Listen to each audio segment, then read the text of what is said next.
morning, people of the internet. This is The Sweat. We are your warm, bubbly hosts, the birthday girl, Jessie Coffield, and me, that guy, Emerson Lotzia. Wow, 22. I can't believe it. The name of the game hasn't changed. We're getting you guys set for Week 6, helping you lock in the best lineups possible and produce money-making results. First things first, injury news and notes. Minnesota's Dalvin Cook will reportedly be used in a limited role against the Cardinals. Ian Rappaport says Isaiah Crowell is expected to play, dealing with that ankle injury. The Rams have announced wide receivers Brandon Cooks and Cooper Kupp have both cleared concussion protocol ahead of their game against the Broncos. And big news, Panthers tight end Greg Olsen is expected to start, returning to the field 5 weeks after fracturing his foot. And in that same game on the opposite sideline, it's looking like Chris Thompson will not play, but Adrian Peterson is expected to suit up. Yeah, and he's still a little banged up too. And a friendly reminder, T.Y. Hilton, Devontae Freeman, Giovanni Bernard, they're all out despite being questionable throughout the week. And one guy to keep an eye on right now, well, that's Dolphins quarterback Ryan Tannehill, who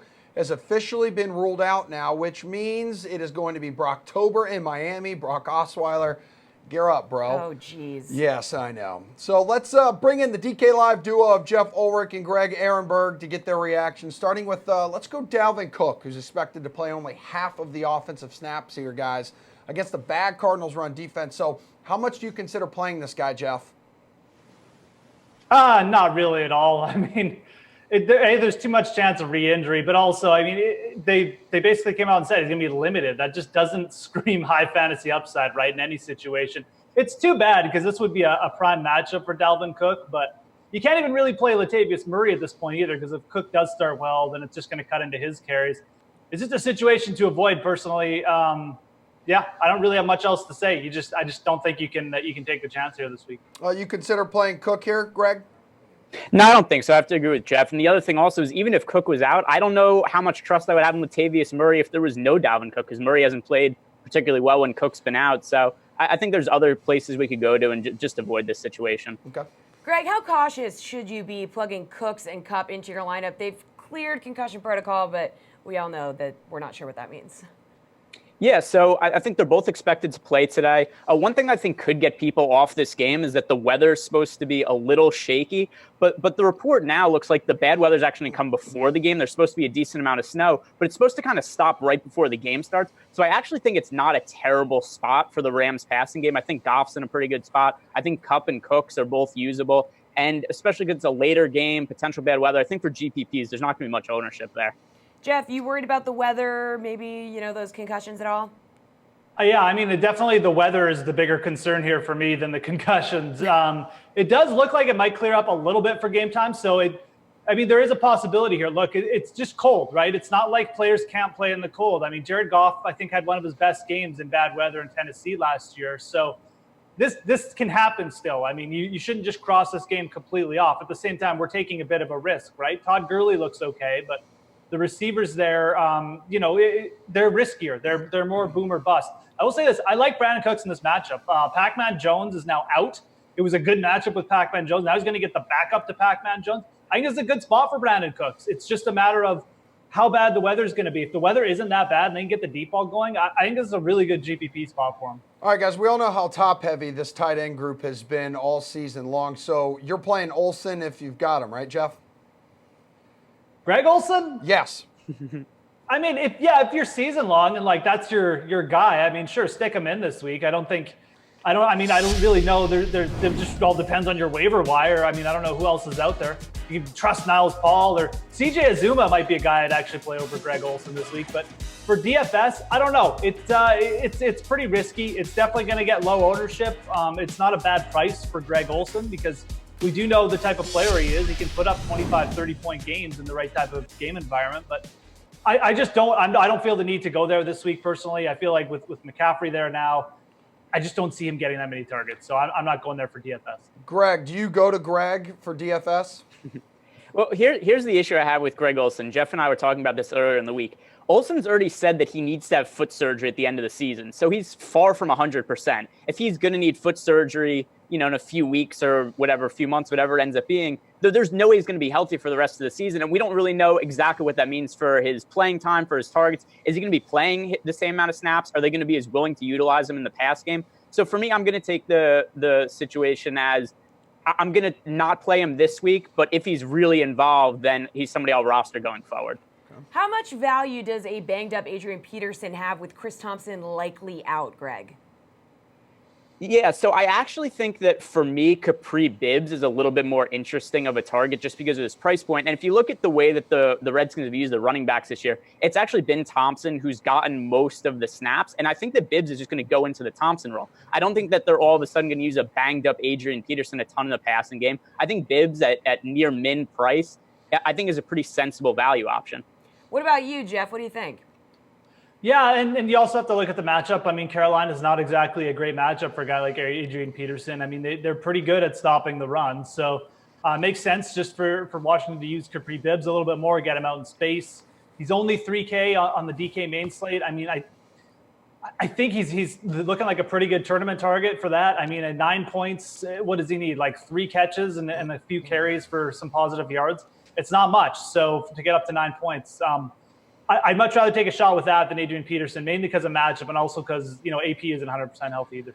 Jeff, I saw you on Twitter this morning. You seem pretty fired up about Brocktober in Miami. Yeah, very fired up. Look, I mean, this is like dream scenario, right? I mean, the Bears defense has been going off, even in bad situations. They've been putting up like 13 DK points. Now it's Brocktober time. It's, the Brocket chip, whatever you want to call him. I don't even know what he's trending as now on the internet because there's so many nicknames. But this is dangerous for the Miami. I mean, this could get ugly. So I will say this: I like the Texans defense, but wow, I mean, it's hard to pivot off the Bears at this point with Brock Osweiler looking like he's going to get the start. Yeah, Greg, that Bears defense is a no-brainer, right? Yeah, I think it's a really good spot for them, so I don't have anything too different to say from what Jeff said, but I'm just going to tag it with one other thing, and that is we know that running backs and defenses really correlate well together. If this is a game where the Bears, we think they're going to get out ahead, they're going to be protecting the lead, I think it's a pretty good spot for Josh Howard. He's only 6,200, and I really think that they're just going to be grinding out the clock towards the end of the game. It's been a while since we've seen a big Josh Howard game. He was really well regarded coming into the season. I think that this could be like a 100-yard rushing game with a score or two for Howard at a cheap price. Who's Josh Howard? Jordan Howard. Jordan Howard. Gotcha, Greg. How dare you? You did. Hey, guys, it's just coming down. Dalvin Cook is inactive. So, once again, no Latavius Murray. You guys weren't super high on him. Greg, I mean, this is against an Arizona defense, run defense. It's not very good. Yeah, well, I definitely don't want any of Dalvin Cook before now. I didn't like him before. Okay. Now, definitely don't like him. Latavius Murray, I mean, he's at 4,700. Like, if you absolutely need a player at that spot, I think he's okay to plug in. But he's not a primary target to me. All right, well, I don't mind it. I mean, just from the perspective of no one is going to use him, right? Because it's so late in the game. I shouldn't say no one's going to use him, but I don't think most people are going to pivot over. Arizona's run defense has been bad all year. Yep. So I'm definitely higher on him, Greg, I guess, in the spot. I think that getting on him this late gives you a bit of leverage, low ownership still. All right, well done, guys. Chaser Fade going to be coming your way next. Jordan Howard. DraftKings and WWE 2K19 have partnered to bring you 3 free Monday Night Showdown contests starting October 8th. But fun doesn't stop there. Now's your chance to battle against WWE's best while taking a shot at winning $1 million in the WWE 2K19 $1 Million Challenge. Here's how it works. Fire up your Xbox One or PS4 and play the $1 Million Tower. Then win the $1 Million Dominance achievement by beating 15 consecutive opponents, including a final showdown with AJ Styles to climb the ladder to the next phase. Head over to WWE.2K.com/$1 Million Challenge to register and submit a link to your video explaining why you will beat AJ Styles in WWE 2K19. Be sure to show off the victory screen and gamer name in your video. You get one shot at entering, so make it count if you want to be one of the 4 finalists who will compete in a single elimination tournament during WrestleMania 35 weekend in New York City. If you're the last one to survive, you'll square off against AJ Styles himself in a one-on-one match in WWE 2K19. And if you win the game against the champ, you'll take home $1 million. But you got to play to win. So pick up WWE 2K19, available in stores October 9th. Well, that looks awesome. Welcome back, boys and girls. New segment, 3 fresh new faces. We got Reed Fowler, we got Steve Buchanan, we got the fantasy girl, Rosalie Michaels. Good morning, you three. How's everyone feeling? Probably better than you two right now. Oh yeah, we wow. feel great. Do you have inside information? I have no idea what you were talking We actually about. feel amazing. Guys, it's time for some chase or fade, so agree or disagree with the following statements and why. Jameis Winston is in a great spot against the Atlanta defense to produce fantasy points right out of the gate, and we're talking 25-plus fantasy points, all right? For famous Jameis, 25-plus. Agree or disagree, Rosalie? Now, I have to be honest. I'm usually the biggest Jameis not fan. What's the opposite? Hater. Yeah, we'll go with hater. A hater. Not a hater. I don't hate Jameis, but he's just so untrustworthy most of the time. You don't know what you're going to get, right? But if you look at his history versus the Falcons, he plays the Falcons really well. The last 3 games versus Atlanta, he has 10 touchdowns and only one interception, which is very few for Jameis, who loves to throw those interceptions. And his quarterback rating ranges from 110 to 130. That's pretty good. The only fear that I have is that if he does start throwing interceptions in the beginning of the game, he's going to get pulled, and they could absolutely put Fitzpatrick in. The matchup is too good. It's the 2 worst defenses in the league when it comes to fantasy. So yeah, 25 plus, I could chase that. Steve, yeah, 2 of the best offenses and 2 of the worst defenses down there. What do you think for famous Jameis, 25 plus? You chasing or fading? I mean, you have to chase this one. I mean, I don't know. Has anybody talked about this game yet this week and how you probably target the players in this game? I mean, this has been the game all week long. And then we look at Atlanta. They're just ravaged with injuries right now. It's a huge reason why they're allowing an average of 27 DK fantasy points to opposing quarterbacks. They are just missing so many guys defensively that it's just been an absolute mess. And then look at what he did last season against the Falcons, posted over 25 DK fantasy points, completing 77% of his passes for 299 yards and 3 touchdowns. I mean, honestly, aside from week 1, every quarterback has thrown for 3 passing touchdowns against the Falcons. You're going to tell me that it's going to stop this week? I don't think so. Winston is a fantastic play, but I'm sure you knew that already. Sweatometer going off. Let's go. Reed, do you agree with these guys? It's a no-brainer. Famous Jameis going to have 25-plus fantasy points? So great? No, I'm fading great. Good play? I think so. And here's a reason why. I agree with Steve, and this is a fine spot. And Rosalie hit the nail on the head, too. These are bad defenses. So you would think, right, 1 + 1 = 2. But if you're Atlanta, why don't you just test the run game, right? Why don't you just stay in nickel package and just test the run game? Peyton Barber, the most yards he's gotten is 69 week 1. And Ronald Jones and both of these guys have never shown an aptitude to be pass-catching running backs. Atlanta has faced some pretty hard pass-catching running backs, and they're giving up a ton of yards in the air. So why don't they just sit back and let Jameis try to beat them either with those short passes to Cam Brate, which doesn't really yield a lot of points, or just test that run game, because the run game hasn't been proven to be anything yet. 25-plus points, I think, is a good number. I could see him going over if this becomes a shootout and he just has to pass. But if they just test the run game with this very, very bad run game, it could be a tough slosh or a tough go for James to get that 25-plus. I think he's in a good spot. Great spot? I don't think so. So do you chase it or fade it? Fade. Okay, thank you. All of that, and it's like that's all we needed. It's a fade. For the people. It's for the people. All right. But wait, why do you want them to chase the run game when they have so many great people to throw to? Great Yeah. I'm saying that follow-up. there's an argument for the run game, or for Atlanta, just test their run game. I'm just Got it. saying that's the point, right? Like, the run game is really bad in Tampa Bay. So if you're Atlanta, just make them run the ball as opposed to pass it. And if James can't pass it, then he doesn't hit 25 points. Hot Take Gotcha. City. Rosalie, next Hot time you're in Take Boston, City. feel free to come in and host the show with Yeah, us. You would please. make a That's fantastic fantastic. host. Yeah, thank you. You've already, You got it. You're Yeah. already better than Reed. Yeah. Reed, Mr. Fowler, Cowboys running back Ezekiel Elliott has had at least 15 DK fantasy points in every game this season. So that streak continues today despite going up against the Jags defense. So what you doing? Yeah, I'm going to chase this. The Jags defense obviously is a strong one, right, from a total defense standpoint, but obviously they're a lot better at pass than the run defense. They're still 5th or 6th best or worst for opposing running backs. But if you look at some guys like Saquon and Kareem Hunt, they've hit that 16 to 18 to 22 attempt yard mark. And that's really what Zeke does. He's a volume play. I think you have to play him in this spot. If you're looking for some contrarian, he's still going to get you around 12 to 14% ownership. So in those GPPs, he might not be a good go, or even in cash, really. But if you look at just volume based and what you want to do against the Jags is you want to run the ball, right? You don't want to throw too much. The Cowboys have no one else. Like who are you going to pass to? Is it going to be Cole Beasley who's going to get a bunch of yards? I don't think so. So Zeke as a volume play to hit 15, I like it, so I'm chasing it. Steve, what do you think in this situation? Does a streak of at least 15 DK fantasy points in every game this season, does that continue?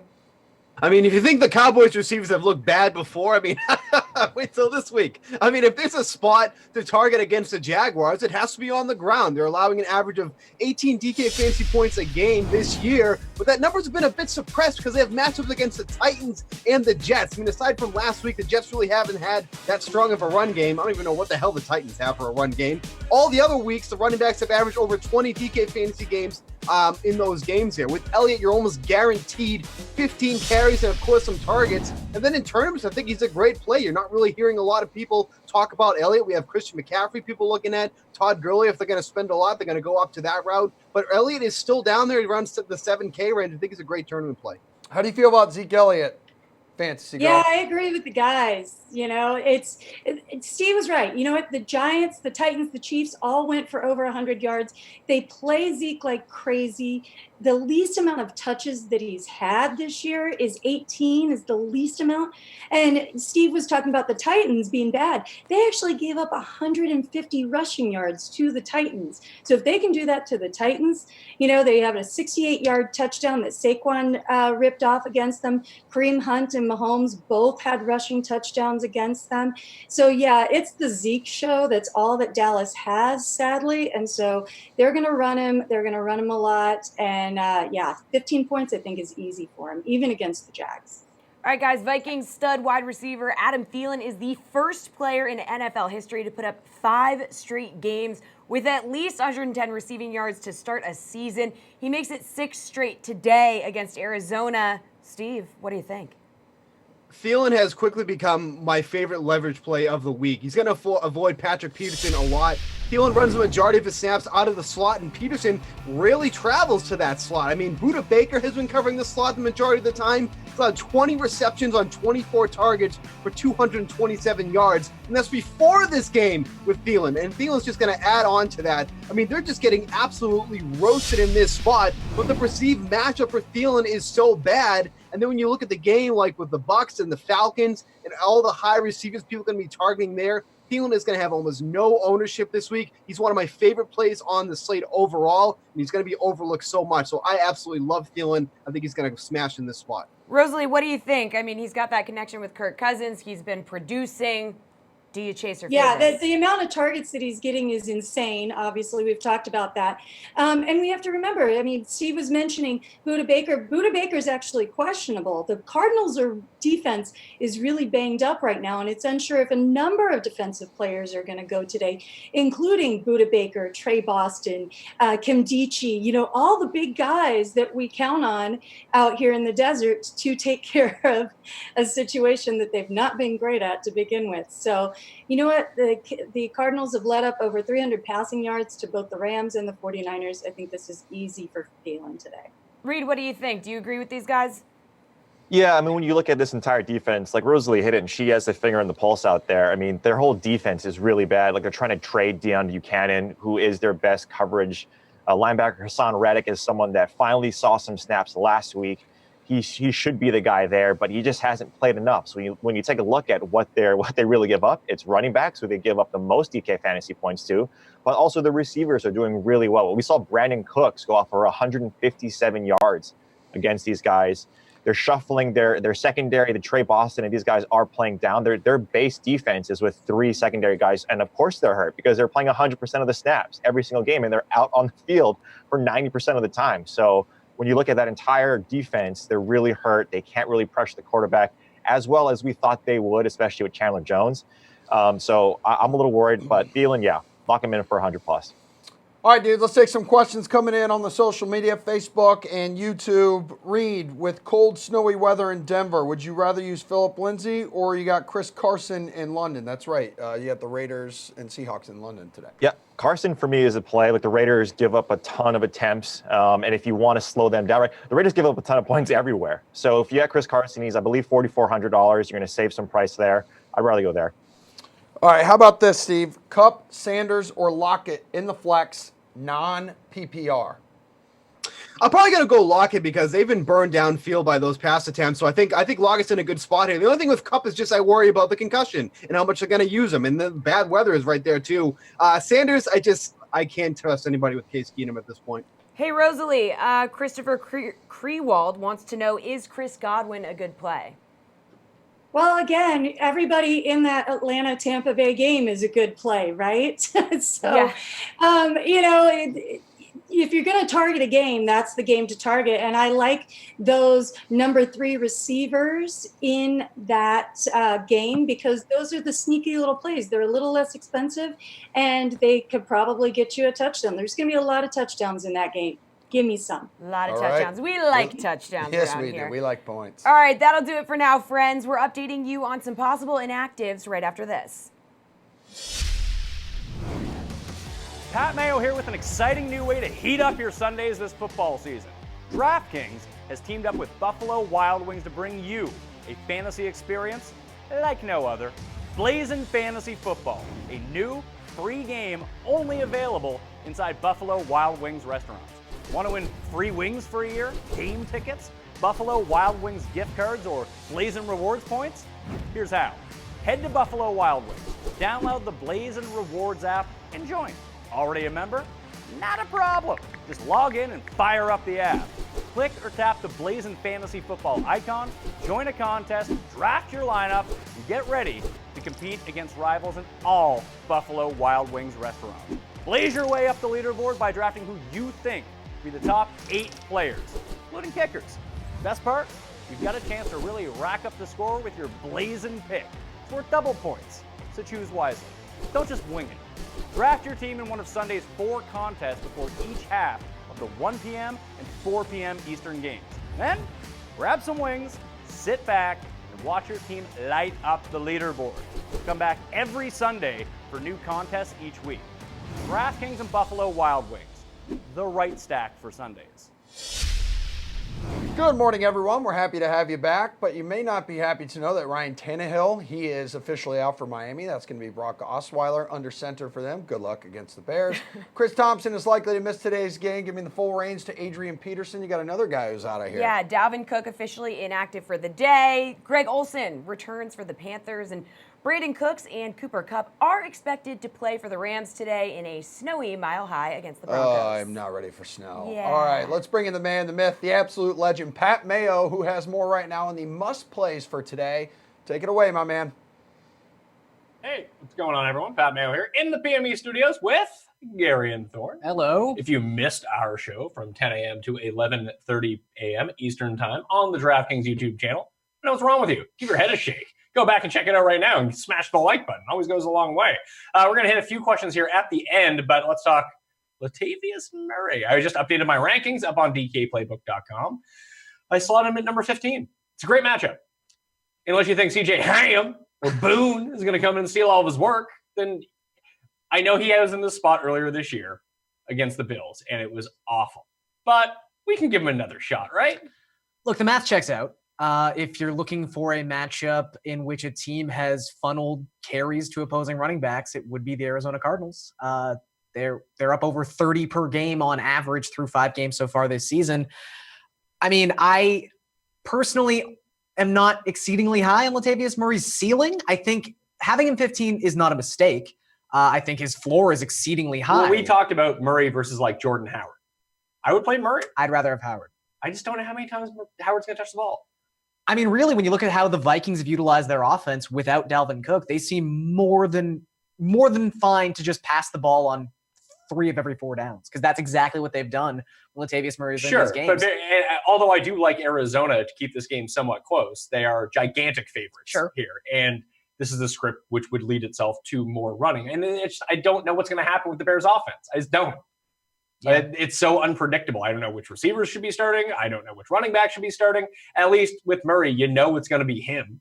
No, and that's the thing. There's an inherent safety in Latavius Murray. Did this happen late enough where maybe he doesn't become chalk? He's not going to become chalk. That always happens. Anytime there's a late scratch, sharp people will move over to him, but he's not like Tevin Coleman will end up being more owned than Latavius Murray. Because that's the thing. And Murray's probably a better play, and he's cheaper. Yes, but I would not play Latavius Murray chalk. But as you said, I also don't think he's going to be chalk. So yeah, he's a perfectly like in the millie. Do you think he gets over 5%? I would say it's over 5. 5 seems about right to me. This at least seems like where this does seem like a surprise inactive because it seemed like Cook was trending in the direction of playing, and we even had like perceived snap counts. I think this was a situation that if there was a singular situation people were watching this morning, it was this. All right. So best play at running back this week. TJ Yeldon for me. You like Yeldon? I actually didn't use any Yeldon. I've got Yeldon everywhere. He's projected to be the highest owned running back.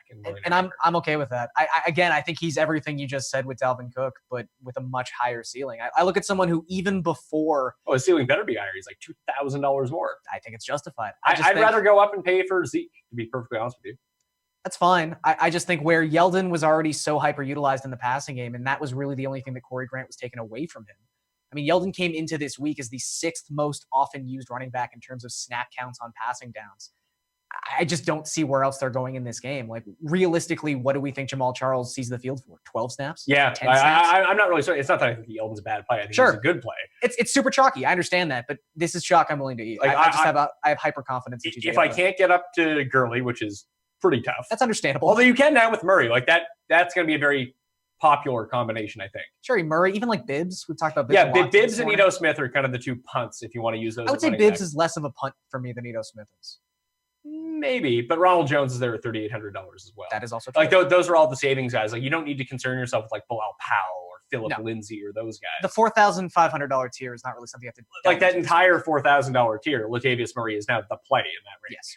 He's the only one you can pencil into a 70% snapshot. Yeah, of those guys sitting there, he is clearly the one who has the most floor. What do you do at receiver? Because in my lineups, if I'm not taking like a single piece of Mike Evans, which I haven't done a lot of, I've been taking more of the cheaper plays from that one stack because everyone is stacking the Atlanta-Tampa game. That's just how it's working. So I think that you can take selected pieces of that game if you don't want a game stack, and I would just prefer to take Chris Godwin. I would prefer to take Ito Smith or Ronald Jones, the lesser owned and the cheapest pieces possible, because the top of that game, the Julios, the Ridleys, the Mike Evans, the Deshaun Jacksons, Jameis and Matt Ryan, they're sucking away ownership from all the other really elite options. So instead of going like Contrarian, going Contrarian onto Keenan Allen or going Contrarian onto Melvin Gordon or Joe Mixon makes a lot more sense than being like, well, Austin Hooper is going to be super chalky. I might as well just use some loser who's next to him. Don't do that.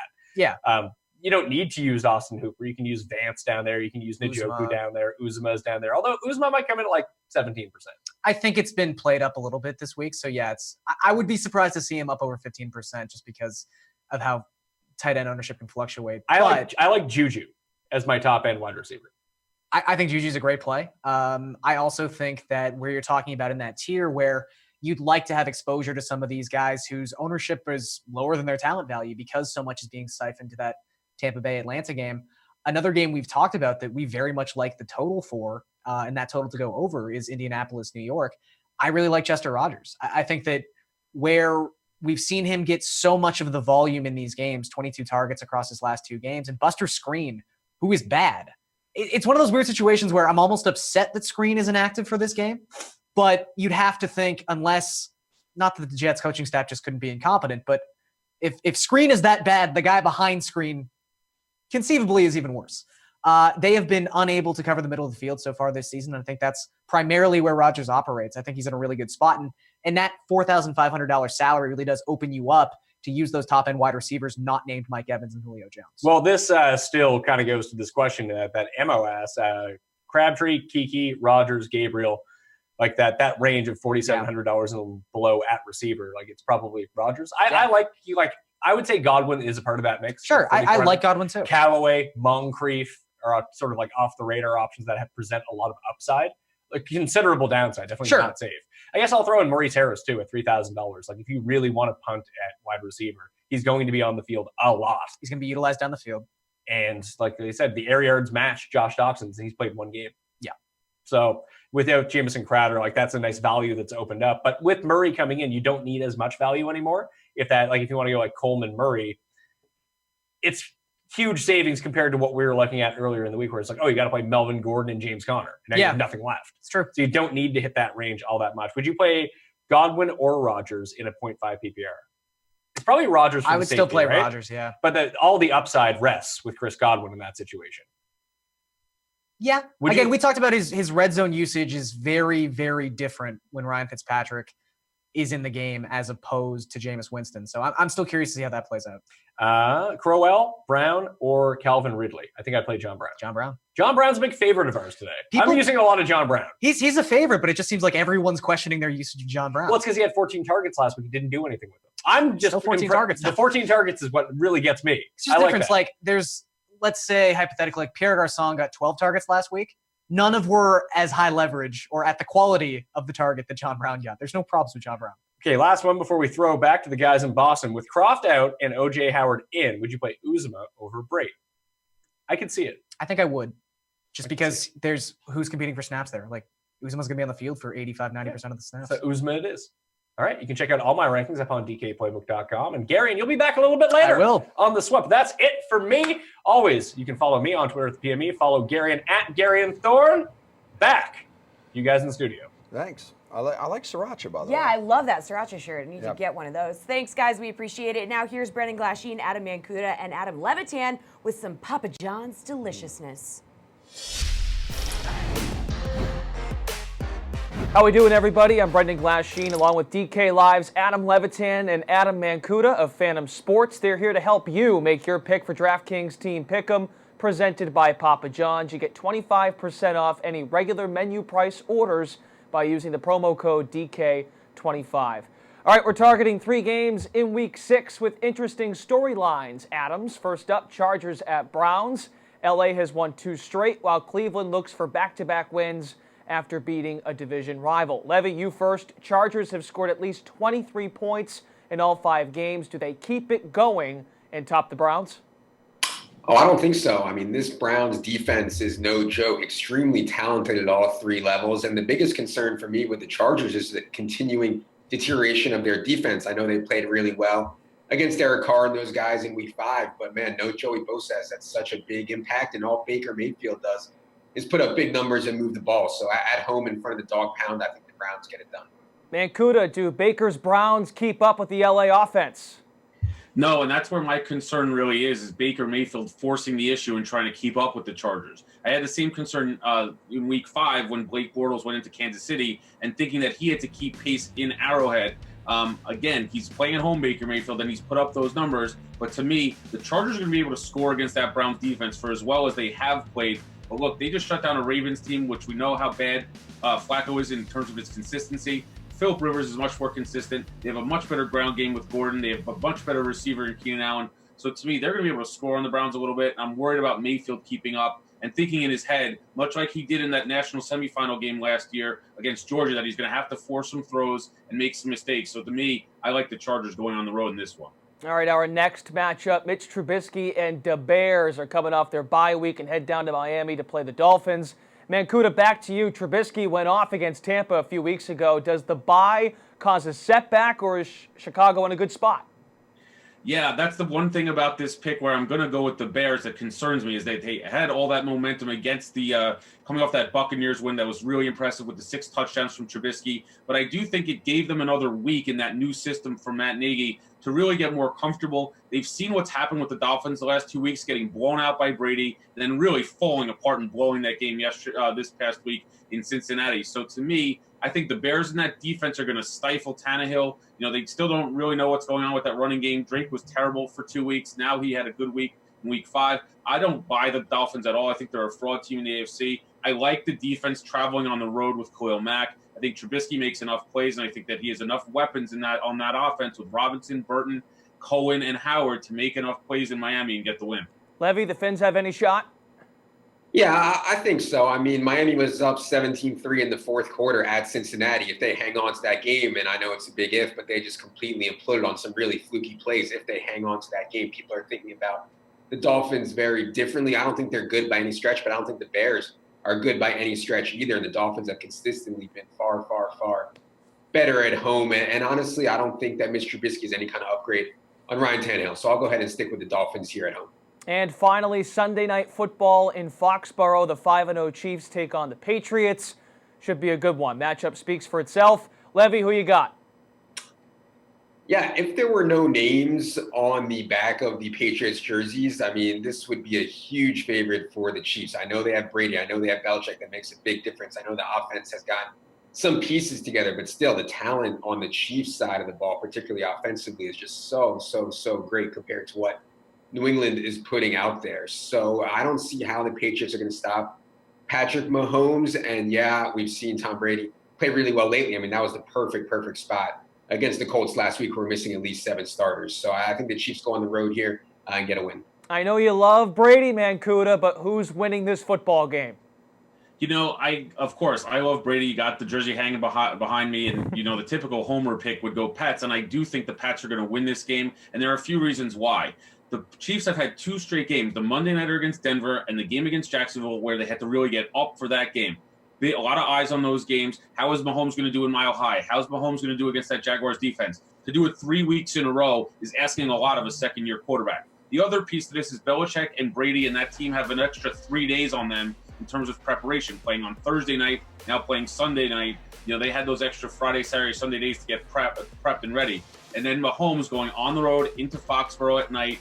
Look, that offense is electric. They're probably the best team in the AFC. Something tells me that Brady and Belichick, you're going to see mad, angry, crazy Tom this Sunday night, and I think that Brady's going to pull it out. Very close, high-scoring game. But again, remember this also. Last year, opening night, the Chiefs went in there and won that game. I think the Patriots have redemption on their mind for that as well. I think Belichick's going to get them amped up and ready for this one. So I would think the Patriots are like 35-31, something like that, will pull it out and make a statement in the AFC. All right, should be good. That'll do it for this week's edition of Make Your Pick for DraftKings Team Pick'em, presented by Papa John's. For the 2 Adams, I'm Brendan. Talk to you next week.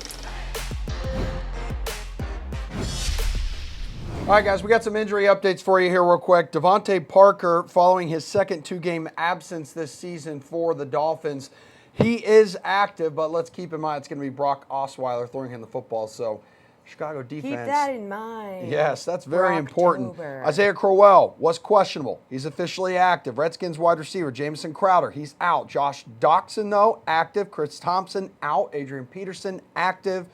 O.J. Howard is active. That was big because Cameron Brate there with Tampa Bay was a popular play, becoming a little chalky with Howard expected to be out, and also Greg Olsen. Good pivot play there. Another tight end is active. First time in 5 weeks since he refractured his foot. Yeah, we'll keep you guys updated on that. Also, be sure to stick with DK Live for the latest updates on that stuff. Please do. Now, time to anchor down, people. Hello again to DK Live's Greg Ehrenberg, Reed Fowler, and Jeff Ulrich. We need the guy you're building your lineups around today. Yep, also known as Anchor Pick. So let's hear it, Greg. Yeah, so it has to be Julio Jones for me. He's only 7,900. I think he's going to be the highest owned player on the slate. I think we're going to see him like 35% in GPPs, probably like 60 to 70% in cash games. But if you just look at the price and the matchup against the Tampa Bay Buccaneers, who he's had really good success against historically, I think you have to go with Julio Jones. I know he hasn't scored a touchdown this year, and I wouldn't play him and watch this game next to a window, if that makes sense. Like, don't jump. I think, okay, got it. I just think that if he has a bad game, everybody's going to be like, I knew it was coming. Or we could definitely see a thing like Julio Jones scores a touchdown the first drive, everybody on Twitter celebrates, and then he gets injured on the second drive and is out for the game. But given like what his ownership I think is going to be and how good a matchup is, you have to play him in cash games. Reed, you also like Julio. What can you add to what Greg just said?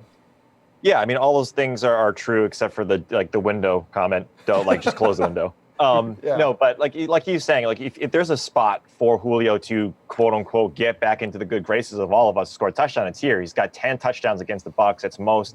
I think it's 2x in terms of the other teams that he's had the most touchdowns against. It's at 10. So when you look at what he's done, 7 of 12 games, he's gone over 100 yards. And Graham Barfield of NFL.com put out a great tweet and said the cornerbacks Tampa Bay are top 10 best for opposing quarterbacks in terms of QB rating. So if that means Matt Ryan if you're stacking that, like Greg was saying, in cash, or even in GPPs, if you're stacking the Ryan Julio, you like those cornerbacks and Grimes, and the Davis, I believe, is the other guy on the other side, who are really bad at covering receivers. So this all sets up for Julio. This sets up for Matt Ryan, both in smash spots, in my opinion. Jeff, I don't have your anchor pick here because you're always very late getting them in. So would you like to share with the people at home who you're building your team around? Well, it's a secret. I mean, this is high-profile stuff, Emerson. I can't just give it out there to people like Reed and Greg to steal. I'm not going Julio Jones. I mean, have fun with the no touchdown, 50-yard game, in my opinion. This guy's let us down all year, and now everyone's just going to jump on him in a mega chalk spot. Just go to Keenan Allen. Honestly, he's lining up against T.J. Carey. Amari Cooper burned this guy for 1 million yards and a touchdown a couple weeks ago. I think this is a great bounce-back spot for Keenan Allen, in my opinion. The Browns play at a very high pace, one of the fastest paces in the league. I think that the Chargers going across, this is going to be a tough game for them to win. I can see a lot of passing. You talk about Julio Jones needing positive touchdown regression. So does Keenan Allen. If you're looking for a swerve play, fine, play Keenan or Julio Jones in cash games, I guess, because everyone's going to, and you might as well just keep up. But tournament play, I'll take Keenan Allen all day here. All day. How about which DST makes the best play today, Reed? Well, it's got to be Chicago, right? I mean, if Brock Osweiler is out there now, I mean, this coming down at Tannehill is probably not going to play. It's up in the air. Yeah, he has been ruled out. Defenses He's out, coming through right now. So, for me, it's got to be Chicago. Tannehill's, again, a game-time decision. Miami's bottom 3 in offensive sack rate, bottom 3rd in offensive sack rate, giving up a ton. And what do they do? What does Chicago do really well? They pressure the quarterback. They create turnovers. It's going to be Chicago at that smash spot at $3,300. Tannehill is out. Yep, he's out. That's official. Yeah. That's official, my man. We'll do your job for you, bud. Yeah.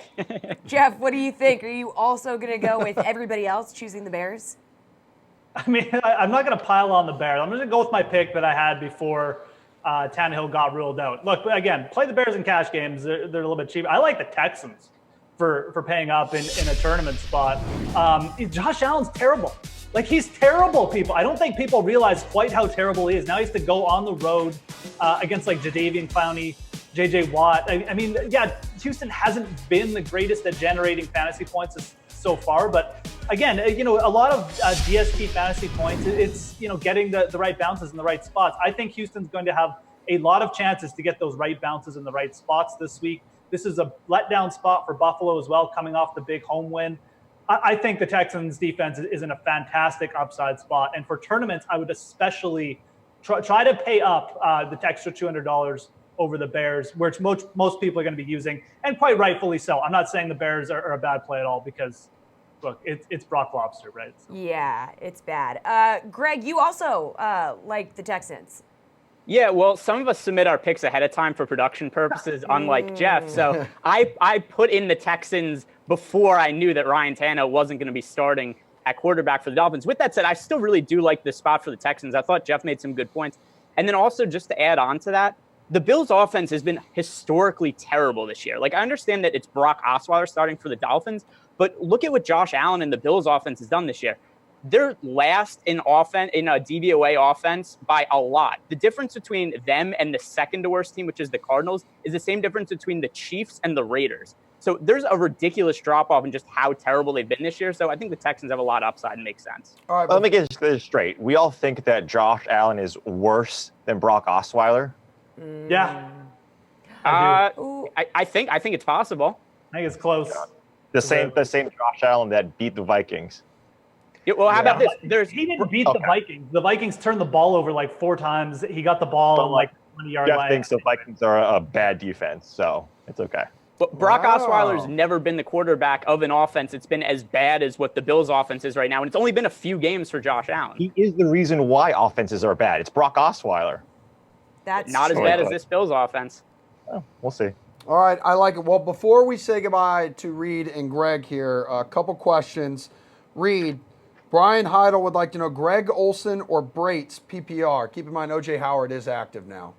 I would still go Brait. You've seen his connection, obviously, at Winston. You just can't trust Greg Olsen. Jeff mentioned it. Why go there? I mean, I would just pay down for Brait. We got a question here. Somebody wants to know, Ravens D a better pick than Chicago against Osweiler. What do you think, Greg?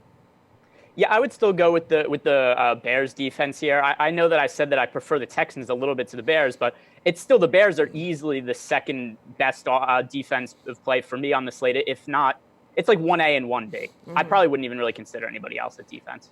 Hey, Jeff, is Matt Ryan too expensive against the Bucs with Winston and Baker in good matchups? I do think he's too expensive. I don't know. Like, Atlanta's just not really that good a team. So the bust potential is there. And I really like Baker this week. He's going to be mentioned in my stacks here in a sec. Jameis for cash games is fine just because he's cheaper. And it's the same kind of upside in that game. So. All right. Well, Toodaloo, Reed, and Greg. And speaking of stacks, Jeff, stick around, please. We're giving you a chance to redeem yourself right now with Rosalie Michaels. And we are talking top stacks for Sunday. Great segue, Jeff. Yeah, thanks, Jeff. So, Rosalie, give us just your top stack for today, please.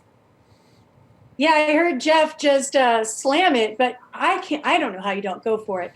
Matt Ryan's only 6,800. Yeah, he's the most expensive QB, but the amount of points that he's going to put up, I'm going Ryan and the touchdown machine, Ridley at 6,300 versus Tampa Bay. Tampa Bay gives up the most fantasy points to QBs, the second most to wide receivers. I'm riding the hot hand with Calvin Ridley over Julio Jones. Ridley got 3 touchdown passes versus New Orleans a few weeks ago at home, and this feels to me like it's going to be a similar game script. Lots of air, lots of scoring, and not a lot of ground. I mean, Atlanta has 11 passing touchdowns on the year. Ridley has 6 of those. So again, we're talking about the 2 worst defenses in the league going up against offenses that are scoring a lot of points. It's going to be a touchdown fest, and I'm going to it. Touchdown fest. We like that. Matty Ice, one of your picks right there. BC guy, big BC guy. Yep. You're a Jeff, big BC girl. So you just sort of heard Rosalie make the argument against what you were talking about a moment ago. So let's get your top stack. Well, first of all, I do like the idea. If you're like sold on Matt Ryan, then use him with. I like the idea of using him with Ridley. He's going to be so much lower owned if you just use him with Ridley than Julio Jones. Everyone's piling on the Julio Jones, Matt Ryan stack. Ridley's the guy who's been scoring touchdowns. So, I mean, you might as well just go with the lower owned play there, right? So I do like it from that perspective.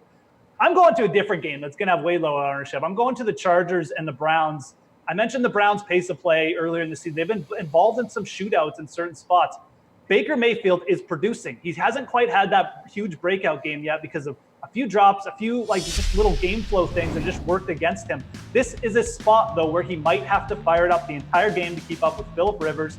You can go Baker Mayfield. You can go David Njoku at tight end, who's 11 targets last week, and now they're talking him up as like their top receiver. I love this guy for a touchdown this week. I mean, he's huge. He's their only red zone target. Eventually, he's going to get in the end zone. And on the other side, I already mentioned Keenan Allen. I love this spot for him. I think he can come back for him. But there's other plays you can use with Baker, too. Antonio Callaway is cheap. You could even pay up for Jarvis Landry. I just like attacking this game.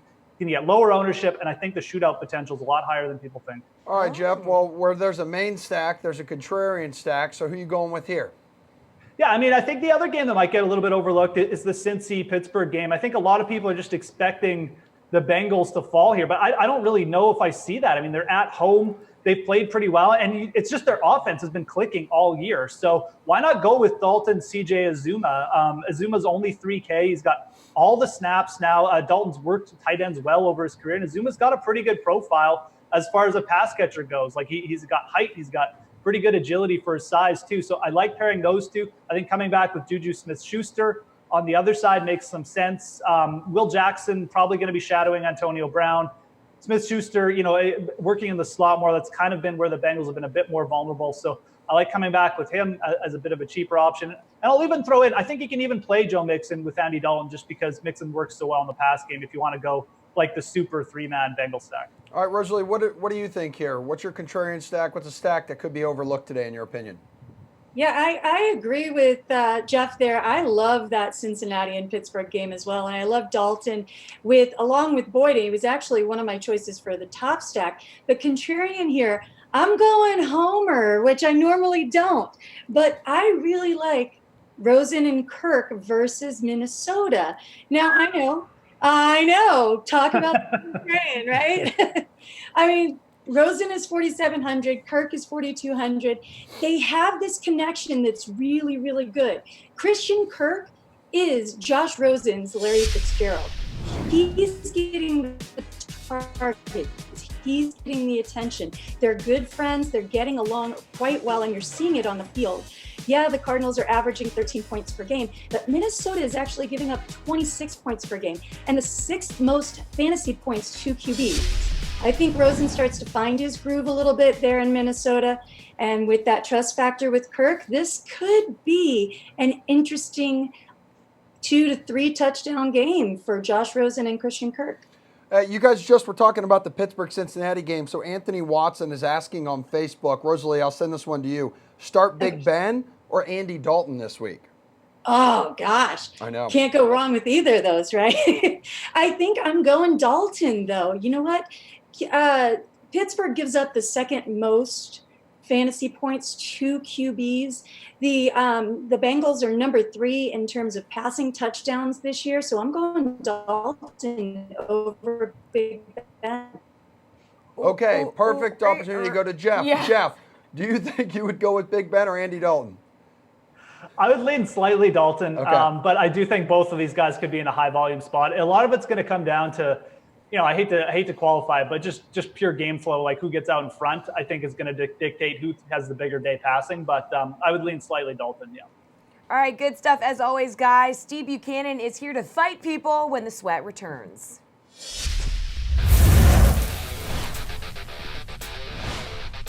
Pat Mayo here with Sunday's Blazin game day picks presented by Buffalo Wild Wings. Start at running back, where jamming in Todd Gurley and making everything else work is likely the move. Living purely off reputation, Denver actually has one of the worst run defenses in all of football. Coming off a week where they ceded over 300 yards on the ground to Isaiah Crowell and Bilal Powell. Potentially down or playing with a banged-up Cooper Kupp and Brandon Cooks should open up more work for Gurley in the receiving game, too. At receiver, tough overlooking Adam Thielen until he actually has a letdown game. That's doubtful to happen against the Cardinals. We know Patrick Peterson looms, but that's more likely a Stefan Diggs issue than an Adam Thielen problem. And if he's able to run free, we're already talking about a player who's seen at least 10 targets every week, posted at least 105 yards, and scored in more than half of his games. Eventually, he's going to have a bad week. This isn't one of them. Finally, at quarterback, with Brady and Mahomes off the main slate, who are likely the 2 premier options of the week, you're going to want to bite the bullet and roll out Jameis Winston. Coming off a bye week, making his first start at the season, it's a perfect confluence of fantasy points for Jameis. Atlanta can't stop anybody. They score enough points to keep opposing quarterbacks throwing for all 4 quarters, and Tampa cannot run the ball. In the highest projected game of the main slate, just load up on the piece of the Bucs offense. It'll be involved in all the scoring. Those were your Blazin game day picks presented by Buffalo Wild Wings. I'm Pat Mayo. All right, here we go. Quick reminder of some inactives today. Ryan Tannehill, he is inactive. Chris Thompson, he's inactive. Dalvin Cook, he will not play at all. Isaiah Crowell is active. That is official. Panthers tight end Greg Olsen as well. First time in 5 weeks, 3 games. And Brandon Cooks and Cooper Kupp in LA expected to go. They have cleared concussion protocol. All right, time now for one of the greatest segments in internet TV history. Yes. It's Put Up Your Bukes. Roll the open. Roll the open. Steve gives us his 3 value picks today, makes a DK point projection for each of them, and Greg's here to fight him. Greg, you need to strive to have your own animated open, my friend. So let's fight. Your first buke, please, Steven.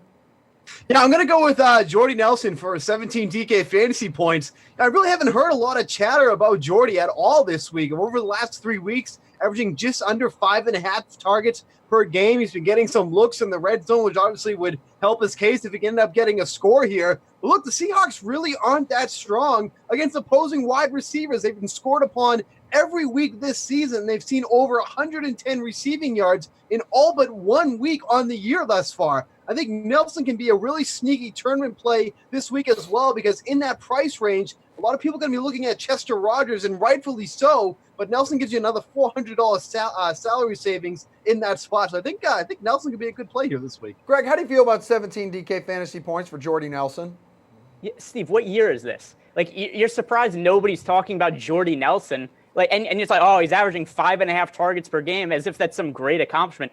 I don't want to play him because he's getting 5.5 targets per game. That's not some huge target share. And the other thing too, like it's way overblown how bad the Seahawks defense is. Like I understand they're not the top defense they've been in previous seasons, but they're still their 9th overall in DVOA this year. They're 8th against the pass. This is not some bad pass defense. This isn't a good matchup for Jordy Nelson. He's not good anymore, and they don't throw him the ball that much.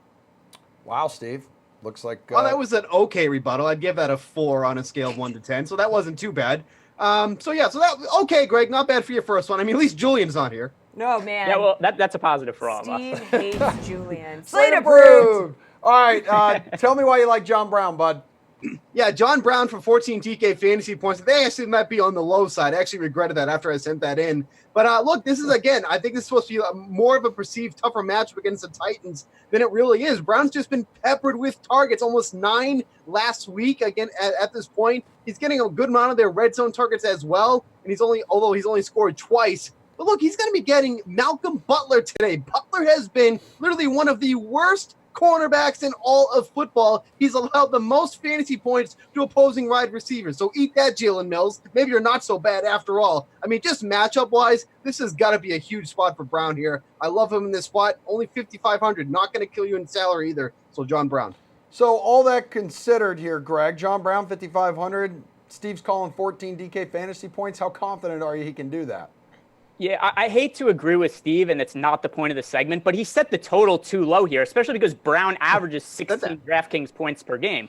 So if we're going to say 14 when he averages 16, he's been getting a ton of targets lately. And if you look at over the last 4 games, he's seen at least 7 targets in all of them, over 10 targets in 3 of them. So I think that he's somebody who could score 16 to 18 fantasy points. Really, like Steve said, the only argument I have is that he set the total too low. Yeah, Steve, usually with these projections are a little better than that. Shame on me. I know, shame on me. Adam Humphries, your third buke, bud? Yeah, I mean, look, he's going to open up some salary for you. This is going to be a slate where you're going to need to save some salary somewhere unless you're going to completely punt at tight end. I mean, and like I said, I mean, he's going to get you some of that exposure into a game that's supposed to be the highest projected total on the slate. He's averaging just under 5 targets a game, and he hasn't really done much with them. And with 25 receiving yards per game there. But like I said, he's still getting the targets, and he's just so cheap, and he's going to be, the 3rd or 4th wide receiver in that Bucs offense today. Did have 15 DK fantasy points against the Falcons last year, so I think there has to be some appeal here. Look, you're going to want exposure to this game at some point. Humphries is the way to get it on the cheap. How appealing is Adam Humphries to you, Greg? Yeah, I'll be honest. When Steve sent me his picks this morning, I thought that Adam Humphries was a joke.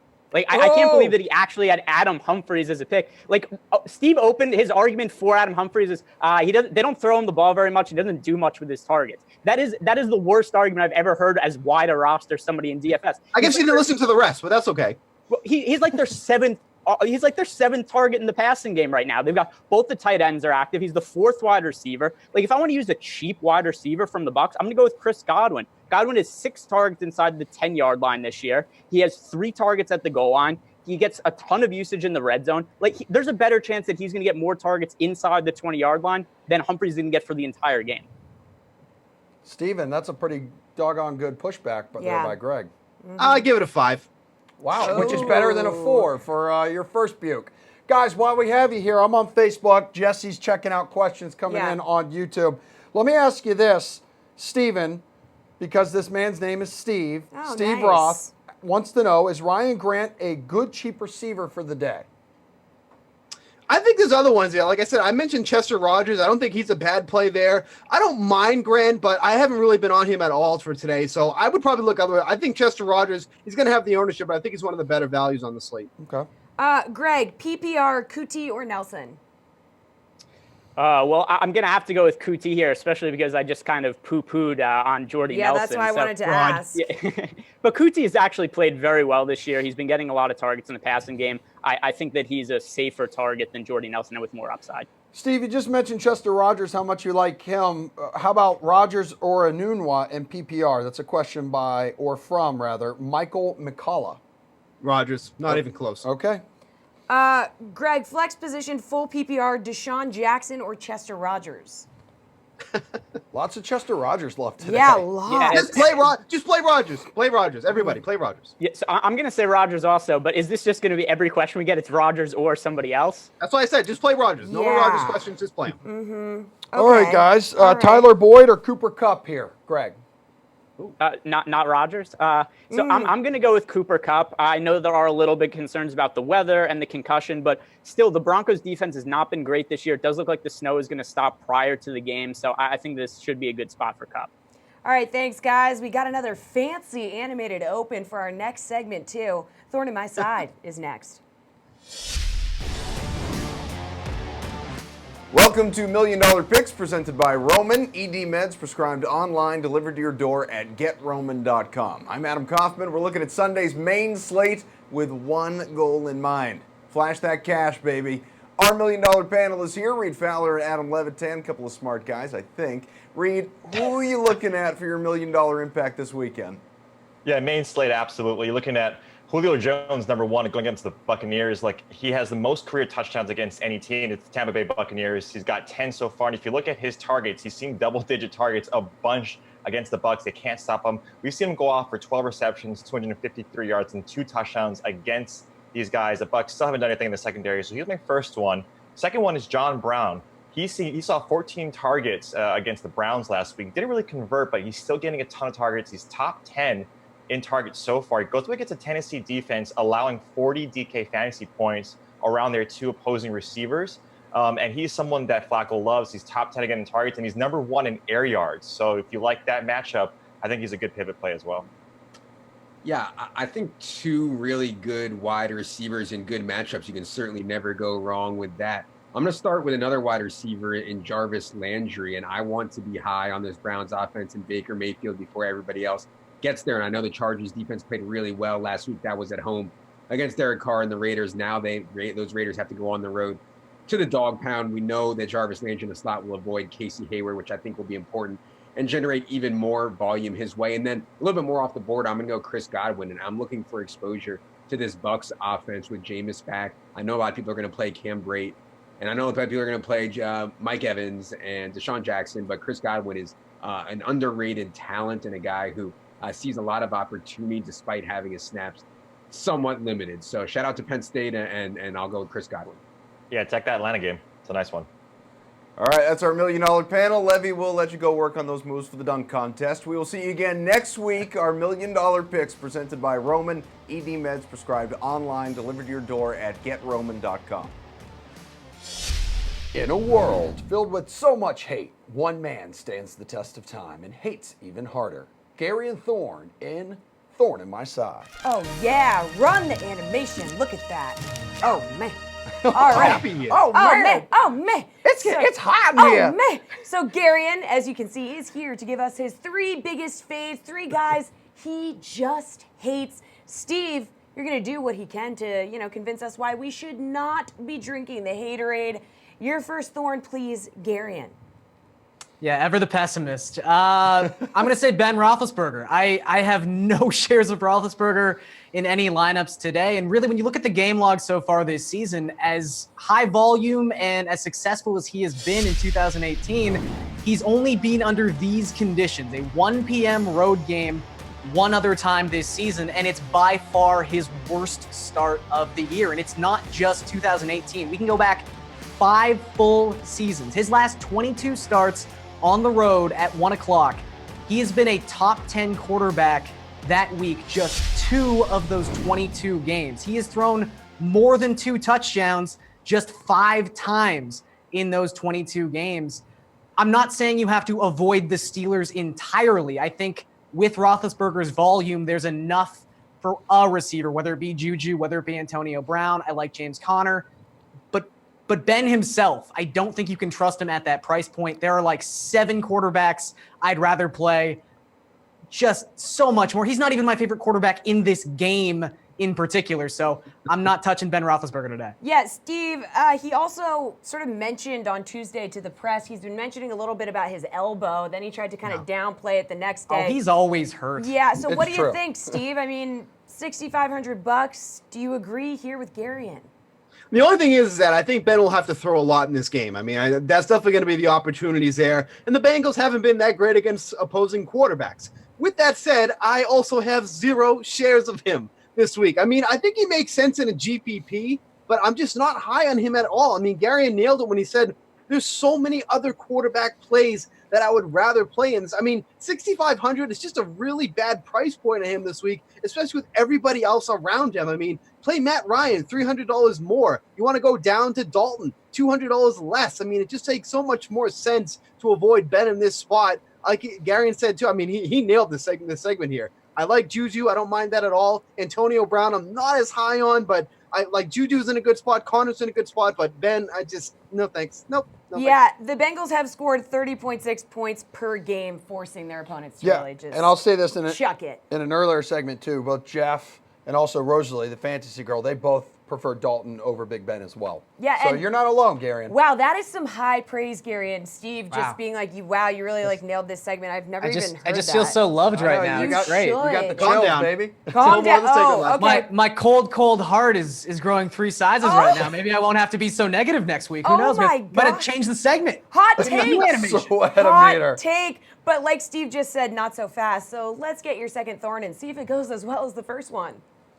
It might not. Same game. I'm not playing AJ Green. I think that there's an obvious pivot opportunity here with Green being $100 more expensive than Julio. I understand that Julio is probably going to be too highly owned. Like, I like Julio, but Jeff brought this up earlier. If you're looking at Julio as like 35% chalk in a GPP, there are just different options to go. But those same options apply for AJ Green. And I know Steve really likes Adam Thielen this week. That would be my suggestion. Just find the $500 to play Adam Thielen instead of AJ Green, because while the Bengals have succeeded on offense against the Steelers, and while the Steelers in general are horrendous on defense, one fixture in their secondary has been very good this season, and he is going to shadow AJ Green. Now, if they want to put Green in the slot for the entirety of the game, that is something that is on the table for them. Maybe Joe Hayden doesn't follow him there. But so far this season, Joe Hayden is only allowing 0.18 fantasy points per route covered. That is among the 5 best marks among cornerbacks who have covered at least 175 routes so far this season. And this matchup has history. We've got a lot of AJ Green versus Joe Hayden back in Hayden's days with the Browns. 6 of the last 8 times these two have matched up in the same game, AJ Green has been held under 51 yards receiving. So again, I just think there's better options at this price point than taking the risk with AJ Green. Yeah, Steve, we did see what happened to Jones when they put Joe Hayden on him. So do you agree? Do you disagree? What's going to happen with AJ Green? Well, yeah, so Joe Hayden might have shut down Julio Jones, but the Falcons pretty much shut down Julio Jones anyway, so I don't know how much I really take into that stock there. I mean, look, I think I'm a little bit higher on Green than most. I mean, I wrote up Green earlier in the week, and I think the misconception here is that his ownership is going to be fairly high. I don't think it's really going to be that high. I mean, this is an attractive game overall, but, you know, with all the chatter the Bucs and Falcons are getting, I just think his ownership's not going to be that bad. And the other thing is with Green, too, is that he gets all his looks in his red zone. He gets so many looks in the red zone. Then we take a look at, Tyler Eifert is gone. We know Dalton used to like to throw to the tight ends in the red zone. He doesn't really have many options anymore. So I feel like it just opens up more opportunities for Green in the red zone. If he does go to the slot and Hayden doesn't follow him there, then that's a huge opportunity. But it's a big risk for $8,000 today with the guys around him. So I think Green is more of a GPP play than a cash play, but I certainly don't mind him in this matchup. I mean, he's expensive, but 5 touchdowns through 5 weeks, 409 yards. I don't know. Not too shabby. 3 of them came in one game, though. Yeah, True. Well, okay. Let's get your third and final thorn, Garion. Well, while everyone is just sitting and laughing hysterically at the fact that Dolphins have to use Brock Osweiler today, and I'm 100% there. It is hilarious. This game in general was just one I was going to stay away from even before we had the Ryan Tannehill news, and that applies to both sides of the football. I don't want any part of Allen Robinson today. Part of this is the Dolphins. If there is a successful unit on this team, it's their secondary, and by DVOA, Football Outsiders advanced metrics, they have the Dolphins as the best defense against wide receiver ones through 5 weeks so far this season. But in general, this is just going to be a fast game. This is going to be that game where at like 3:45, you're like, wow, that game's over already? Gee, that went really, really fast. These are two of the slowest paced teams in football. Miami is the slowest team in football, and the Bears come in just after them at third slowest on a seconds per snap basis. I could see both teams running less than 55 plays in this game, and that really just caps everyone's upside. So where I see Jordan Howard, this being kind of his script, we're going to see a bunch of long, boring drives in this game, and really no one coming out the better for DFS. Okay, Steve, I heard you laughing over there. What do you think about Allen Robinson? I'm laughing because Garen's a funny guy. I mean, there's nothing wrong with that. I feel so loved. Yeah, Wow. I don't know what's weird, what's going on right now. I think Yeah. Steve might be hammered or something. Yeah. Yeah, I was at a birthday party last night. Oh my God. Same. Oh yeah, you got the invite too? Yeah. Yeah, no, I didn't. So I gotta admit, Allen Robinson never crossed my mind once this week. Like he truly, like, I didn't even think about him or anything. So he was never even an option with me. I mean, if you want to go crazy here, I mean, I guess if you want to take a Bears receiver, maybe Gabriel out of the slot is an option. They've been middle of the road in slot coverage, the Dolphins have. But this is a Jordan Howard Bears defense game if you really want to attack this one. Obviously with Osweiler out there, that changes a lot. I think it's going to be a little bit of a chalky stack, but Allen Robinson, wow, he just, I sometimes forget he's even on the Bears, to be quite honest. Wow. He was never an option for me, so he's definitely not an option for me. Forgot about him. He got, into the end zone for the first time in the Chicago uniform. Oh, good. Nice Good. to be Glad he still can in Jacksonville. participate. Yeah. Hey, real quick, Garion. Questions blowing up. We do have a lot of questions coming in right now. Coleman. No Chester Roger questions. All right. Fine. We will eliminate all Chester Roger questions moving forward. Coleman and McDonald or Murray and Brait for cash? What do you think, Garion? Coleman and McDonald, Brait, Murray. I'd probably just go with Coleman there. I do kind of like Vance. I think everyone's just off him this week. I don't know if that applies to cash. I would maybe just pay for Uzomah instead. But, yeah, I think Coleman there. I know you said Coleman. What about Ito Smith? Is he a play today? That's another question we have here on Facebook. Definitely not in cash. Okay. I could see Ito if you want to save some money. But at that point, again, Latavius Murray's now so cheap. And even if you want to go to like Capri Bibbs, who I think is going to be super viable in that game, I think he's got about the same ceiling as Ito Smith does. And he's the base $3,000. So maybe just go there instead. Hey, Steve, Boyd or Brown in the flex standard league? Which Brown? That's the question. I'm just going to say Boyd because I'm not sure which Brown we're talking about. If it's John, even if it's John Brown, which I'm assuming that's going to be, because I don't think you're really mulling over Antonio Brown. Wasn't that one of your I think bukes? Boyd's going to get some open opportunities. So I'm going to say Boyd. I think he's going to be open a lot with Hayden on green. So I'm going to go with Boyd there. There we go. All right. Wasn't Brown one of your bukes? Yeah. Brown? Yeah. Yeah. Yeah. Okay. Yeah. Yeah. He wanted to What's your point? put up your. Yeah. What's your point? I just thought that you would support the guy you were supporting earlier. Anywho, Phillip Rivers or Cam Newton, Steven? Phillip Rivers or Cam Newton? Is that what you said? Yeah, Rivers or Cam Newton? Newton. I don't like when Rivers travels across the country. I don't like when he plays at 1 o'clock. Okay. Guys, tuna salad or chicken salad PPR? Just kidding. That's actually a serious question that's been asked. Seafood salad. Seafood salad. Oh, no, not seafood salad. Disgusting. No. Yeah, that What's wrong with sounds you? that sounds gross, dude. All right. No. Especially when you're hungover. We're going to shut it down now. Gross. All right, well played, my dudes. Now here's a thrilling conversation between Adam Kaufman and the legendary Mike Francesa from earlier this week. I hear they're talking NFL, including today's game against the Jets and Colts. It's a Sunday, so busy day in the NFL as always, comes with the territory. But the marquee game, Mike, is the one we've got to wait for tonight. Patriots, Chiefs, and Foxborough. The Pats, they put up 38 points each of their last 2 games. They're healthy. They're getting even healthier. KC, though, has been unbeatable. Who you like? Shootout, high scoring. I'll take the Pats because they're home, and I think that maybe the Pats can once or twice confuse the young quarterback. He hasn't been confused much, and you're not going to stop this offense. They have way too many weapons, but there's no chance Kansas City will slow down New England. Could be last one with the ball kind of game. How important is this game for the Chiefs to prove they're really the class of the AFC? You know, that 5-0 is not a fluke, that Pat Mahomes can do what he's been doing against everybody else in prime time against a legendary coach who's had 10 days to prepare for him. I don't think they have to win this game, but I think they can't get embarrassed. They're blown out in this game. And I don't think they will be blown out in this game because I don't think New England has that kind of defense now. And I also think this offense has an incredible amount of weapons. So I think they're going to score on anybody. But I think as long as they play well, you have a very good chance. Rodney Harrison, former Patriot, popular analyst right now, he said that he actually thinks that Travis Kelce's the best tight end in football today, not Rob Gronkowski. Who do you have? I agree with him. Kelce right now, to me, is the more dynamic guy as far as being active in the game. I think Gronk is a more talented player. But I think right now, at this stage of his career, I think Kelce is the more productive of the two players. Jets can move to 500 this week. They've got a terrible Colts team coming in, Mike. Sounds like this is the week, right? Terrible Colt team, but a great Colt quarterback. Mm-hmm. Keeps them in every game. I mean, they only have one win, and I picked them as an under this year because I know how weak the team is. That game will be a close game because he can make so many plays, and he'll be knocking on the door probably late. But I think the Jets will move the ball. I think the Jets have a sneaky good running game. I think Darnold is making plays.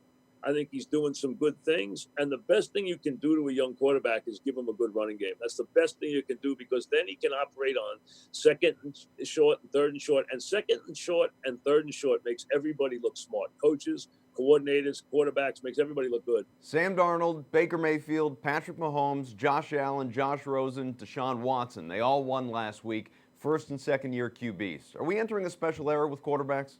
I think that's the new group is here. Mahomes, keep him separate from this year's group, but no question. You don't have to keep him that separate. He only played in one game last year. No, I'm saying, but I'm just saying it from a draft standpoint. But the bottom line is, you're absolutely right about the young guys. This year's group looks to be a group that's going to really stick. This is the new wave. Now, who's the best of that group? To me, now Luck's older, but he's the best. Now, his situation there is until they be smart enough to put the right team around him, it's not going to matter. But I think, he's the best though. But I think that from the younger standpoint, this is going to be a very good group. All right, guys, we're back, as is Reed Fowler, Greg Ehrenberg, the fantasy girl, Rosalie Michaels, and it's time for some off-the-wall picks. So we want to know which players are you going way, way off the board for this week. Wow, I didn't know we had another animation. Yeah, there we go. Our boy Billy in the back's been busy. Wall. All right, Reed, guy. hit us with your first off-the-wall pick. Yeah, it's going to be Maurice Harris. We heard it a little bit earlier in the show with Pat Mayo going, if you want to go really cheap, Maurice Harris is the minimum price at receiver at $3,000. Like we talked about it throughout the show, how many inactives or banged up guys who are now active in Washington's team. You really have a bunch there. Dox and Richardson obviously are active. Thompson, Crowder out. There's going to be a lot of volume. Top 15 in air yards week 5 was Harris, 13.8 yards A-dot. This guy is going to get more targets. He had 20% target share in that game. You would think Jordan Reed, you would think Adrian Peterson, Maurice Harris can really stretch the field. So just based on target share alone, if he gets you 4 receptions for 40 yards, he's returning value at $3,000. So if you want to pay up for Gurley at $10,000, you need price savings, put him Maurice Harris. Yeah, just $3,000. Pretty good value there. Rosalie, who are you going way off the board for this week? I saw that, Reed. What did he do? I missed it. Evil Reed. Oh, man. So I'm going cheap here, too, because we're off the wall, right? I'm going at $3,100 for Ito Smith. Ito Smith has proven the past 2 weeks that he is vulturing those touchdowns from Coleman, which I hate as a Coleman owner, but for a cheap little play in this high-scoring game, he's the goal line back. He could become the first rookie in Falcons history to score a rushing touchdown in 3 straight games if he scores again today. We know there's going to be lots of touchdowns in that game today. He's going to be the goal line back. So I think even if he gets you 1 today, it's worth the $3,100. There you go, $3,100. Greg, I like it. Getting a lot of good picks from these guys. So who are you going way off the board for? Yeah, so I don't understand why nobody's talking about Jordan Reed this week. I know that Reed talked earlier about how banged up that the Redskins offensive players are, and this is such a bad week for tight ends. Like Eric Ebron is the highest priced tight end on the entire slate, which is totally ridiculous to me. And if we look at Jordan Reed, like in the past, the issue with him has always been, well, if he plays, then he's really good. If he doesn't play, which happens a lot because he's hurt, then he's a big concern. he's the only healthy player on their entire roster, which is just usually not the case. So I just don't understand why people aren't saying that Jordan Reed makes a ton of sense at tight end. I think he's going to be sub 5% owned. All right. All right. Really... Well, that segment, quick and easy, quick and dirty here. We're going to toss it over now to Adam Levitan and the boys of the DFS Edge with their Sunday conviction plays. Take it away. The last time in the week before Julio was home against the Bucs, I sent out a tweet that said, this is the cheapest Julio has been in like 3 years or something like that. And this was when Julio was really struggling. And if you go back and look at the replies to that, I mean, it was like a flame fest. Like, Julio sucks. Julio, I'm never playing Julio. Dude went off for 53.8 points. Now, I think it's a different scenario this year because people seem to be more open to playing Julio. I actually think Julio will end up being the most owned player on the slate, but I do have the most conviction around him once we consider his price. The matchup is so good. Playing at home is so good. Squeaky wheel after they talked about last game how we have to get Julio involved no matter who is on him earlier. So yeah, it just all lines up perfectly for Julio in this game to me. And at 7,900, I think he's underpriced by, I don't know, 900, 1K, something like that. Totally agree. Julio's the best play on the slate. I'll go with Jameis Winston as my conviction play at quarterback. Obviously, the range of pricing is much more narrow at this position, but I still think that savings helps. And Jameis Winston isn't just in a great spot. There's a reason Fitzmagic went off those first couple of weeks. They have a great passing game. They don't have the running game. Atlanta is just completely destroyed on defense. They're missing way too many talented guys. I expect this game to shoot out. We've seen the trend. Quarterbacks, even as dogs, do really well, especially when it's a high-scoring environment. Jameis Winston is my conviction play. I love paying down at quarterback. What you got, Al? I'm going to get out of my comfort zone a little bit, and I'm going to go with Joe Mixon, somebody who I've never really had that much conviction in as a pro because of all the different variables that exist on the Cincinnati Bengals. But this week, I think he's going to get that 22-plus touches that he's gotten in all three of the games that he started this year. I think that he gets closer to 25. I think they have to rely on him more in the passing game, and he's getting that, that 8,500 to 9,500 type usage for only 7,500. So I think that Joe Mixon is going to be my cornerstone of my cash game running backs this week. He is my conviction play as well. What up, what up? We got 9 minutes to go until kickoff, 9 minutes until those lineups lock. So let's go quad box. Let's go. Jeff Ulrich, Reed Fowler, Rosalie Michaels, Steve Buchanan. It is time to work up a sweat. So as I mentioned, we're closing in on lock, but who was a guy you were high on earlier in the week, but now may want to pivot off of because of recent news or weather or just a hunch here? Also, please give us a different option. Like a pivot play. So you can give a couple picks here. This segment is just going to bring us all the way up to lock, so feel free to talk for as long as you want. Jeff, I know that you have been holding those picks, close to the vest. You haven't wanted to share with everyone, but can you share now, please? I guess. I mean, we're like 9 minutes here, so I guess I better get going. Yeah. Hey? I get it why everyone likes Jameis Winston this week, but just remember, he's not that good a quarterback. He's not that good. There's a big bust potential here, in my opinion. Yeah. And again, I'm just going to go to the game that I think is getting a little bit overlooked this week. It's the Chargers and the Browns. I like Baker Mayfield, and I like Phillip Rivers in this spot. I like both of these quarterbacks as pivots, especially in big GPPs, off of Jameis Winston, who's going to be probably one of the two highest owned quarterbacks this week. So I really like pivoting to those two QBs, Baker or Phillip Rivers. I think we're going to pivot off that shirt you're wearing as well. I like the shirt. It looks like space, kind of. It's like you went to Is it space, Jeff? It's like a Grateful Dead concert you went to last night. You passed out, you woke up, and realized you were on TV this morning. Trying to spice things up for Sunday. Yeah, it's called fashion. Look it up, Susan. Yeah. Reed, what do you got, man? I am fading Emerson's pumpkin spice latte shirt, and I'm actually also fading Yeldon, his other guy, his boy down there in Duval. Look, he's a fine play. I get why everyone's going to play him, but he's got huge ownership. I think 20-25%. Jeff mentioned Julio Jones is someone who's going to get that, but now you get Tevin Coleman, right? This is Jeff's boy, Tevin Coleman. This is the spot to play him. $5,400. Oh, he's on Tevin Coleman? Yes, now is the time to play him. Look at his matchups previously. He went up against New Orleans, Cincy, and Pittsburgh. The only team of those three that is decent or gives up a lot of points is Cincy. And those other guys, New Orleans, when he played, they were top 3 or 4 in run defense. Now you get a guy like Tevin Coleman, who's now as cheap as he was when he went up against Carolina, another tough defense where he did well. $5,400, 12% ownership.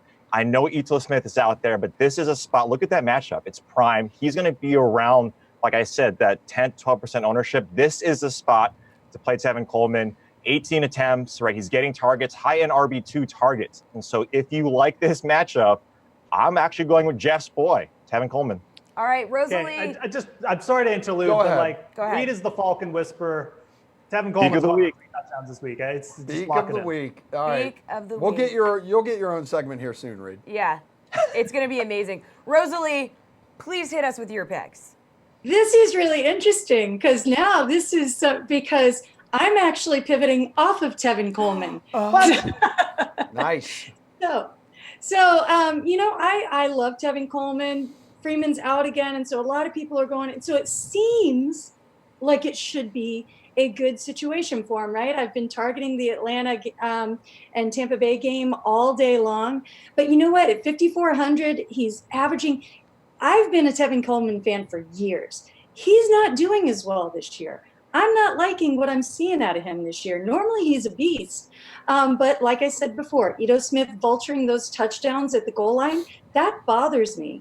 I don't want my touchdowns vultured. He's only averaging about 3.7 yards per carry, and last week only put up 2 yards per carry against the Steelers, which should have been a much better game for him.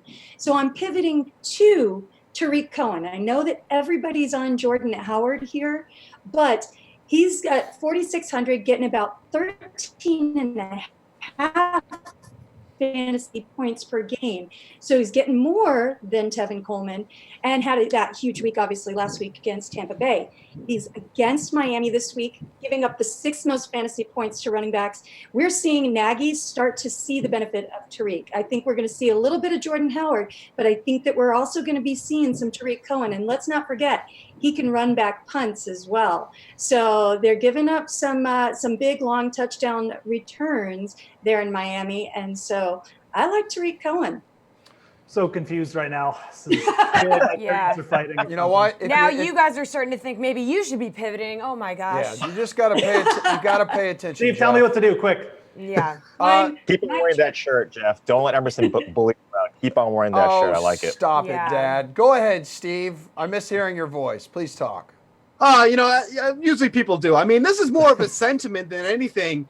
I wasn't really on Adam Thielen at all to begin the week, but I think he went from 40% of my lineups to 60 to 80, and I'm pretty sure he's in 100% of my lineups as for now. I mean, he's just become someone that just a massive leverage play for me. As I mentioned earlier in the show, the Cardinals are getting burned by guys out of the slot, especially Buda Baker, who was so questionable thanks to Rosalie, who told me she's the Cardinals pulse there. But he's allowed 20 receptions on 24 targets for 227 yards. Now you got to deal with Adam Thielen. Dude, good luck to you. But seriously, with so many people paying up for guys like, Mike Evans, Julio Jones, makes sense. I just absolutely love Thielen here. I think his ownership is going to be under 10%, or maybe even 15%, which I think is absolutely crazy. But I think this is a smash spot for him. People just aren't noticing. Guys, we're under 3 away from Get lock. excited. So now we need your slate-approved picks. This is your lock for Sunday. Today, we got to know, who are you rostering no matter what? Rosalie. It's Matt Ryan. Come on. I know he's the most expensive guy on the slate, but he's worth every penny. Let's not forget that this Tampa Bay defense gave up five touchdowns to Mitch Trubisky in the first half. 5. I'm going Matt Ryan. 5. Matty Ice, baby. Jeff, what do you think? Who is your slate approved? And I know also you mentioned earlier in the show you thought Matty Ryan was a little too expensive. Yeah, a little too expensive. I just like the cheaper options. But I was going to go with Keenan Allen. But now that I've got the Reed seal of approval, we're going back to Tevin Coleman. And now I can blame Reed when he sucks next week. So it's the perfect situation, the perfect storm. Let's go back to Tevin Coleman. Is this like 5 out of 6 weeks now that you're just you can't get away from this guy? 1 week, it'll happen. Stay the course, man. Stay the course. Reed, what about you? We need that slate-approved pick.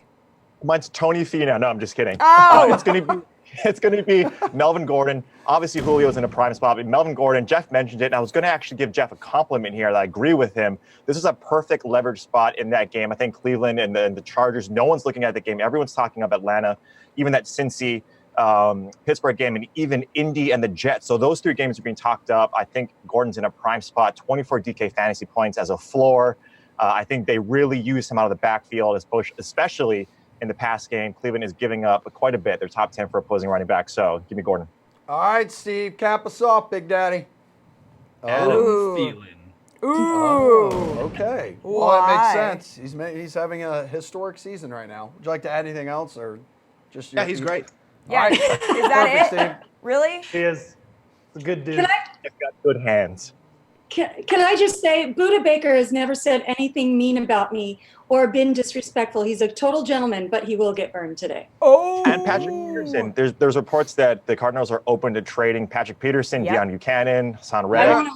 And then there's the report. Patrick just, Peterson. You must have to have the same initials to play secondary in Arizona. you got the report that just popped up too, guys. Oakland's in fire sale mode. They're looking for people to scoop up Amari Cooper and others. So you keep doing you, John Gruden. That's why you're getting paid $10 million a year. That's a lot of money. Guys, thank you so much. We appreciate the time, as always, coming up on kickoff here. This has been The Sweat. I'm Jessie Coffield. He's Emerson Lotzia. Great job. We'll be back tomorrow at 6. Happy and we'll be birthday, back Jessie. next Sunday. Happy birthday, It is my Jessie. birthday. 21. Ish.